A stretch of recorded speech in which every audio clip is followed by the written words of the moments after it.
12 की इतिहास की जो बुक है उसका यह चैप्टर 3 है। बौद्ध धर्म एवं सांची स्तूप के विशेष संदर्भ में प्राचीन भारतीय धर्मों का इतिहास। इस चैप्टर को हमने देख लिया है, कई सारे वीडियोज़ इस पर अपलोड किए जा चुके हैं। आज हमने स्टार्ट किया है इस टॉपिक का क्वेश्चन आंसर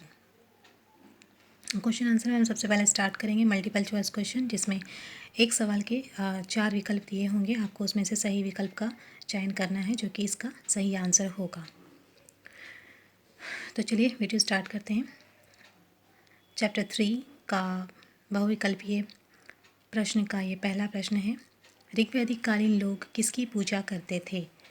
ऋग्वैदिक कालीन लोग किसकी पूजा करते थे? और आपके ऑप्शंस हैं विष्णु, प्रकृति, लक्ष्मी, शिव। विष्णु, प्रकृति, लक्ष्मी, शिव। और इसका करेक्ट आंसर होगा ऋग्वैदिक काल के जो लोग थे वो प्रकृति पूजक थे, यानी कि प्रकृति की पूजा करते थे, इसलिए इसका सही आंसर होगा ऑप्शन बी, प्रकृति। नेक्स्ट क्वेश्चन है, उत्तर वैदिक काल के अंत तक किसकी पूजा होने लगी? उत्तर वैदिक काल के अंत तक किसकी पूजा होने लगी? वैदिक काल को 2 भागों में बांटा गया है, ऋग्वैदिक काल और उत्तर वैदिक काल। तो हमने देखा कि ऋग्वैदिक काल में लोग प्राकृतिक पूजक थे, लेकिन जैसे ही उत्तर वैदिक काल आता है तो इसमें काफ़ी धार्मिक रूप से जटिलता आने लगी है।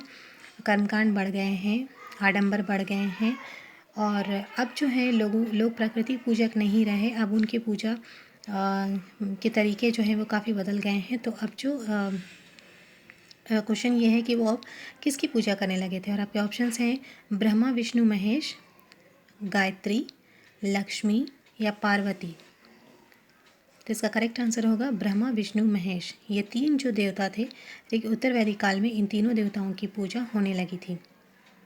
नेक्स्ट क्वेश्चन है, सांची स्तूप को संरक्षित रखने में अहम भूमिका थी। सांची का जो बौद्ध स्तूप है उसको संरक्षित करने में किन लोगों की अहम भूमिका रही? आप ऑप्शंस हैं H.H. कौल, शाहजहां बेगम, सुल्तान जहां बेगम या इनमें से सभी की। इसका करेक्ट आंसर होगा इनमें से सभी की, क्योंकि H.H. कौल हो, शाहजहां बेगम हो या सुल्तान जहां बेगम हो, इन सभी ने सांची का जो बौद्ध स्तूप है उसको संरक्षित करने में अपनी अपनी महत्वपूर्ण भूमिकाएं निभाई हैं। इसलिए इसका करेक्ट आंसर होगा option D, all of these, यानी इनमें से सभी। नेक्स्ट क्वेश्चन है, सांची मध्य प्रदेश के किस जिले में स्थित है? हमें पता है कि सांची जो है वो मध्य प्रदेश में है, लेकिन मध्य प्रदेश के किस जिले में है? और आपके लिए ऑप्शन दिया हुआ है विदिशा, रायसेन, सागर या भोपाल। विदिशा, रायसेन, सागर या भोपाल। इसका करेक्ट आंसर होगा रायसेन। सांची जो है वो मध्य प्रदेश के रायसेन जिले में स्थित है। नेक्स्ट क्वेश्चन है, निम्न में से गौतम बुद्ध के शिष्य कौन थे?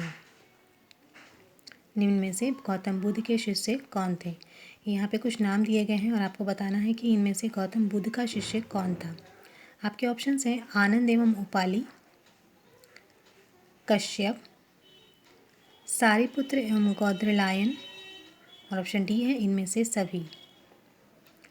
तो आनंद और उपाली भी बहुत गौतम बुद्ध के शिष्य थे, कश्यप भी बहुत गौतम बुद्ध के शिष्य थे, और सारिपुत्र और गौद्रलायन जो हैं वो भी गौतम बुद्ध के शिष्य थे। तो ये सभी गौतम बुद्ध के शिष्य थे, इसीलिए आपका करेक्ट आंसर होगा ऑप्शन डी, यानी कि इनमें से सभी। नेक्स्ट क्वेश्चन पे आते हैं। नेक्स्ट क्वेश्चन है, कुंडलवन जो कि कश्मीर में है, में चतुर्थ बौद्ध संगीति किस शासक के काल में हुई थी? हम सबको पता है कि 4 बार बौद्ध संगीतियाँ हुई हैं, प्रथम, द्वितीय, तृतीय और चतुर्थ। तो जो चौथी बौद्ध संगीति थी वो किसके शासनकाल में हुई, या फिर जब वो चौथी बौद्ध संगीति हुई उस समय शासक कौन था? और आपके ऑप्शंस हैं अजातशत्रु, ऑप्शन बा कनिष्क, ऑप्शन सा अशोक और ऑप्शन दा है कालाशोक। तो इसका करेक्ट आंसर होगा कनिष्क।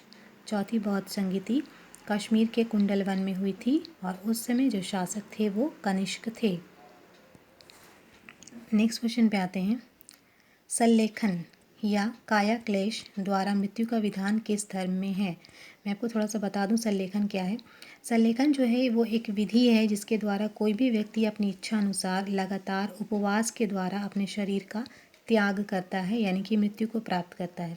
तो उस विधि से शरीर का त्याग करने को या मृत्यु प्राप्त करने को सल्लेखन कहा जाता है। आपसे सवाल पूछा गया है कि इस विधि द्वारा मृत्यु प्राप्त करना या शरीर का त्याग करना ये किस धर्म से रिलेटेड है। और आपके ऑप्शन दिए हुए हैं जैन धर्म, बौद्ध धर्म, शैव धर्म और वैष्णव धर्म। तो इसका आंसर होगा जैन धर्म, क्योंकि संलेखन द्वारा जैन धर्म में शरीर के त्याग करने की प्रक्रिया होती है। नेक्स्ट क्वेश्चन है, नाथ मुनि का संबंध है। नाथ मुनि का संबंध किससे है, ये आपसे पूछा गया है। और आपके ऑप्शन है जैन धर्म, बौद्ध धर्म, शैव धर्म और वैष्णव धर्म। तो नाथ मुनि जो है उनका संबंध है वैष्णव धर्म से, इसलिए इसका करेक्ट आंसर होगा वैष्णव धर्म। नेक्स्ट क्वेश्चन है, कालिदास, भवभूति, सुबंधु और वान भट्ट आदि किस धर्म के अनुयायी थे। कालिदास, भवभूति, सुबंधु एवं वान भट्ट आदि किस धर्म के अनुयायी थे। और आपके ऑप्शंस हैं बौद्ध धर्म, जैन धर्म, शैव धर्म और वैष्णव धर्म।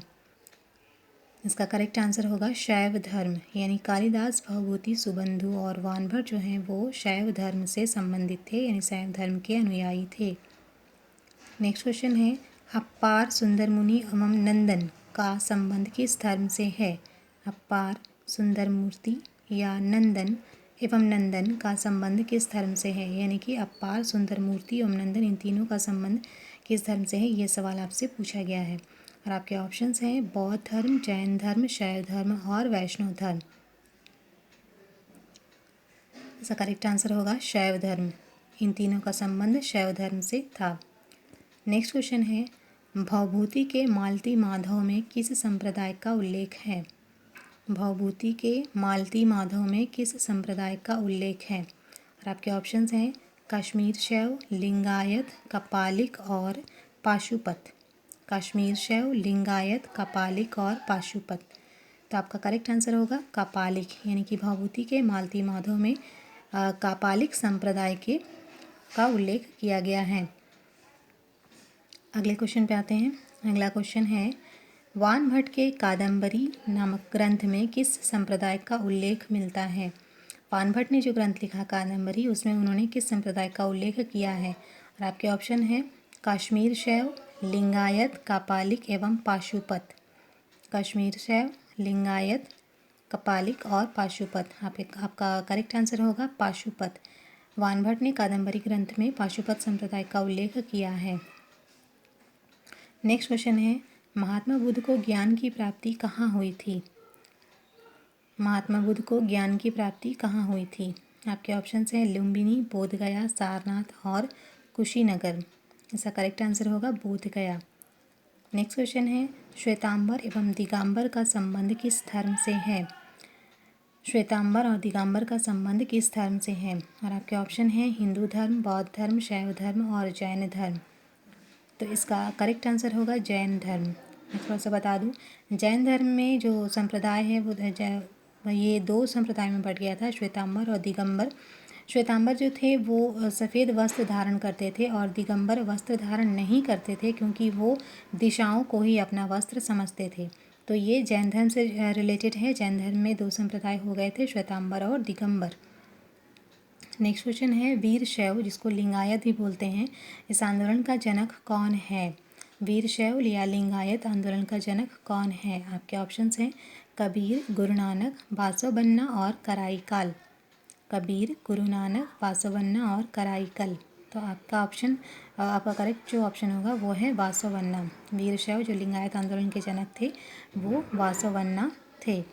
नेक्स्ट क्वेश्चन है, बौद्ध परंपरा में अशोक ने कितने स्तूप बनवाए। बौद्ध परंपरा में अशोक ने कितने स्तूप बनवाए। आपके ऑप्शन हैं 100, 50,000, 64,000 और 84,000। तो इसका करेक्ट आंसर होगा 84,000 या 84,000। बौद्ध परंपरा में अशोक ने 84,000 स्तूप बनवाए थे। नेक्स्ट क्वेश्चन है, हीनयान पुस्तकें किस भाषा में हैं। हीनयानी जो पुस्तकें हैं वो किस भाषा में है। आपके ऑप्शन है संस्कृत, पाली, प्राकृत और बौद्ध। संस्कृत, पाली, प्राकृत और बौद्ध। इसका करेक्ट आंसर होगा पाली। हीनयानी जो पुस्तकें हैं वो पाली भाषा में लिखी गई थी। नेक्स्ट क्वेश्चन है, धर्म ग्रंथ सुत्पिटक किस धर्म से संबंधित है। धर्म ग्रंथ सुत्पिटक किस धर्म से संबंधित है। तो इसके ऑप्शंस हैं जैन, बौद्ध, हिंदू और शैव।